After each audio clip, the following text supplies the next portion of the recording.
હમણાંનો બનાવ કહું, ત્રીજો ઇન્ટરેસ્ટિંગ કેસ. 30 વર્ષના બેન અને 2 વર્ષથી પીરિયડ્સ જ બંધ થઈ ગયા. હિસ્ટ્રીમાં વધારે ઇન્ક્વાયર કરતાં ખબર પડી કે બેને 2 વર્ષ પહેલાં 3 મહિનાનું બાળકનું ક્યુરેટિંગ કરાવ્યું હતું અને તે પછી એને પીરિયડ જ બંધ થઈ ગયા.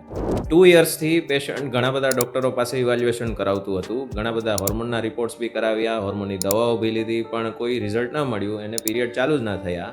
એટલે one of the doctor sent to me કે આને અસેસ કરો. મેં સોનોગ્રાફી કરી તો મને જણાવ્યું કે એની જે અંદરની લાઇનિંગ એન્ડોમેટ્રિયમ કહેવાય એ બહુ જ થિન અને ઇરેગ્યુલર હતી. સામાન્ય લેંગ્વેજમાં વાત કરું તો જે કોથળીની અંદરની દિવાલ હોય એ ખરાબ થઈ અને ચીપકી ગઈ હતી, જેને અમે એશરમેન સિન્ડ્રોમ કહીએ છીએ. આ કન્ડિશનમાં અંદરનો લેયર એન્ડોમેટ્રિયમ બનતું જ નથી, એટલે પીરિયડ બંધ થઈ જાય છે. એટલે અમે લોકોએ કોથળીની અંદર પેન જેટલું પાતળું દૂરબીન ઉતારી અને બંને દિવાલને સેપરેટ કરી અને દિવાલની અંદર સ્ટેમ સેલ્સ ઇન્જેક્ટ કરી અને એની એન્ડોમેટ્રિયમ લેયરને ફરી પાછી રીજનરેટ કરવા માટે દવાઓ આપી.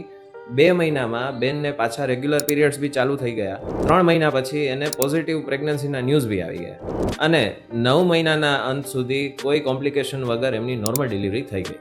તો બેન સાથે વાત કરા જણાતું હતું કે એમણે એક અનક્વોલિફાઈડ ડૉક્ટર પાસે અનરજિસ્ટર્ડ પ્લેસ ઉપર કોથળી સાફ કરાવી હતી અને કોથળી સાફ કરાવી જેટલી નાની પ્રોસિજરમાં બી આવડું મોટું કોમ્પ્લિકેશન થઈ શકે એની જાણ તમને હોવી જોઈએ.